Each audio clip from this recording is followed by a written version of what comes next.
Bien-aimés du Seigneur, loué soit Jésus-Christ. Ce dimanche, nous sommes aux noces de Cana en Galilée. Reparcourons sommairement les faits. Aux noces de Cana, le vin vient à manquer. La mère de Jésus s'en aperçoit et réfère la situation à son fils.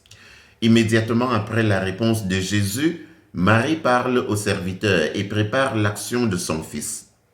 Les serviteurs se mettent à la disposition de Jésus, lequel opère enfin le miracle. Ce sont là les grandes lignes de l'histoire. Parmi tous ces éléments, le plus mystérieux est le dialogue entre Marie et Jésus. Ils n'ont pas de vin, dit Marie. Et Jésus lui répond, « Quoi à moi et à toi, femme? Mon heure n'est pas encore venue. » Sa mère dit au serviteur, « Quoi qu'il vous dise, faites-le. » Ils n'ont pas de vin. C'est d'abord une constatation que Marie fait pendant la fête. Mais cette constatation, traduite en paroles adressées à Jésus, devient implicitement une prière, une demande, une doléance. Ce n'est donc pas une constatation qui se contente d'exposer une situation triste et insolvable, sans solliciter d'aucune manière l'intervention de Jésus. Marie, aux noces de Cana, n'est pas une figurante. Discrètement, elle parle à son fils, ensuite au serviteur pour remédier à une situation d'embarras qui pouvait conduire à l'échec des noces. Si Jean encadre la scène publique de Jésus par la présence de Marie aux noces de Cana et au pied de la croix, ce n'est pas pour qu'elle soit une simple figurante dans notre vie de foi. Elle est là pour constater les manquements, pour encadrer, pour en parler à son fils, autant pour moi, et pour nous conseiller la conduite à tenir. Quoi à moi et à toi, femme? Mon heure n'est pas encore venue. La réponse de Jésus, quoi à moi et à toi, femme, est un hébraïsme qui signifie qu'avons-nous en commun? Qu'y a-t-il entre toi et moi? Dans son usage vétérotestamentaire, l'expression est utilisée dans le cadre de conflits et d'hostilités. Ce qui est étonnant dans la relation entre Jésus et Marie, qui pourtant n'est pas conflictuelle. C'est encore plus étonnant que Jésus appelle sa mère femme.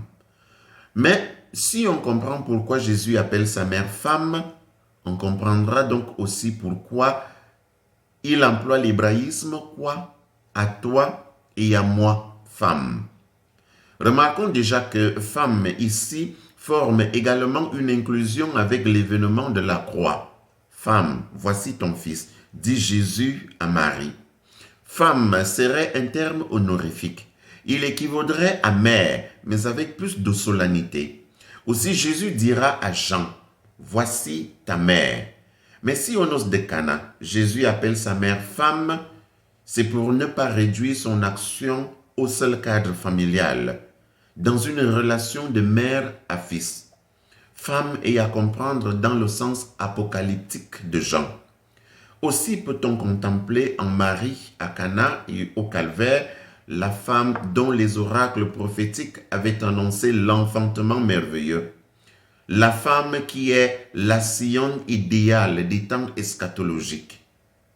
Mon heure n'est pas encore arrivée. En soi, l'heure pourrait désigner le moment de faire un miracle. L'heure pourrait également désigner le moment d'inaugurer les manifestations messianiques.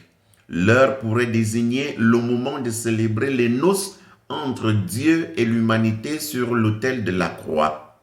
C'est en cette heure-là que cette terre devient donc l'épousée, pour reprendre le langage du prophète Isaïe.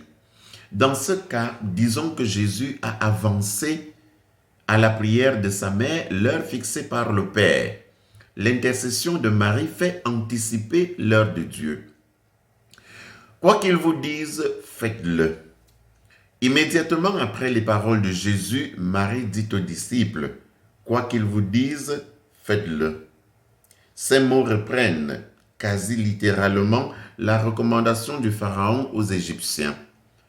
Allez à Joseph et ce qu'il vous dira, faites-le.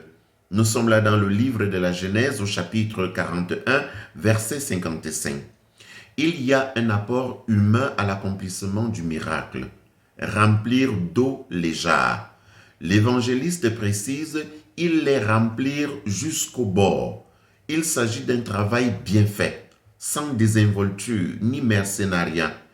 Quand il nous arrive d'exprimer nos besoins, nos manquements à Dieu, il ne nous demande qu'une seule chose, remplir d'eau les jarres de notre vie, c'est-à-dire bien faire ce que nous avons humainement à faire.